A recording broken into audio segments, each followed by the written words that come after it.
Well, around this time of the year, we switch the clocks, the days are getting all wonky. We're all reminded how important a good night's sleep really is. Yeah, and there are so many things that can impact how well or not well we sleep, including what we eat and drink. So you want to wake up feeling well rested? Listen up. Shanthi Apelo, she's a registered dietitian with Blue Cross Blue Shield of Michigan. She's got some tips for us this morning. Shanthi, good morning.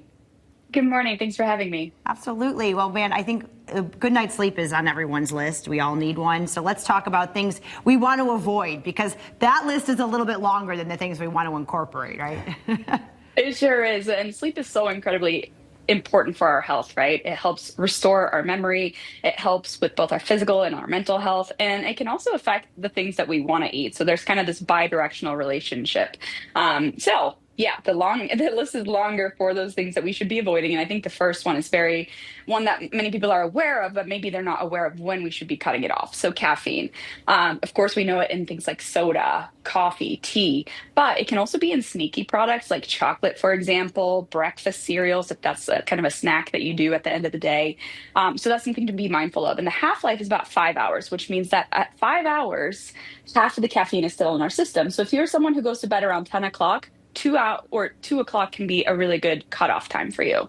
Holy cow. I know. I don't drink caffeine after noon for that reason, but I love chocolate, and that is my downfall every single night. I'm like, I shouldn't be eating this chocolate. That sounds good. I get you. Yeah, and of course, everyone is differently sensitive, right? Some people are much more sensitive to caffeine than others, but if you're noticing that, hey, I'm not getting the best sleep, these are things that you can look into. And another one is going to be having carbonated beverages too close to bedtime. It can exacerbate bloating, acid reflux, as well as acidic foods. So, we often think of kind of lemon and lime and things like that for acid, but tomatoes, pineapple, those can also have, acid in them. And, when we're laying down, we don't have that natural gravity to keep the acid down. So that's something to pay attention to. And then also alcohol, right?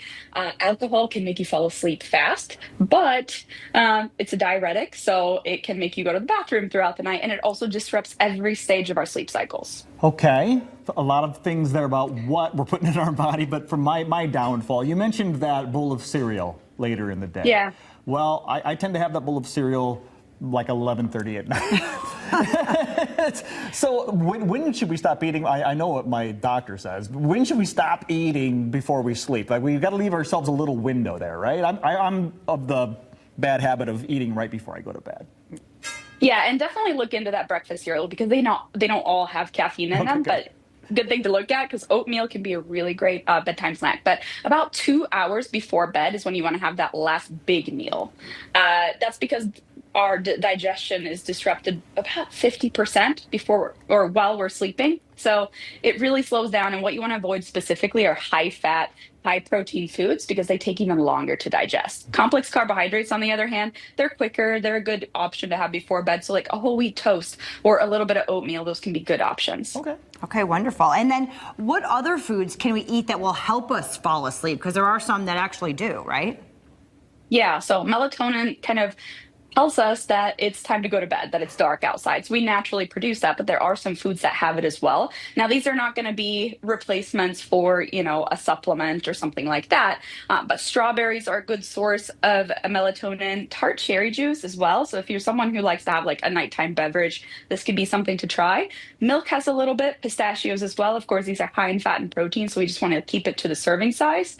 But these are all going to have natural sources of melatonin. But one thing I do want to say about melatonin is that if we watch TV or if we have, bright lights on, like the screens, that does kind of inhibit that melatonin production. We're breaking all the rules. Yeah, when you said serving size, I thought you meant the bag when you said serving size. I'm like, pistachios are hard. At least get the ones with the shells on them, because that's a natural controller, right? Yeah. Oh my gosh. So there's got to be a place where we can find a list of this stuff that can help us sleep better, stuff to avoid so we can sleep better. Where can we get more info?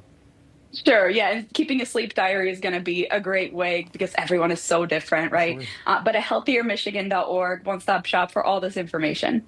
All right, thanks so much, Shanthi. Sleep tight. Thanks.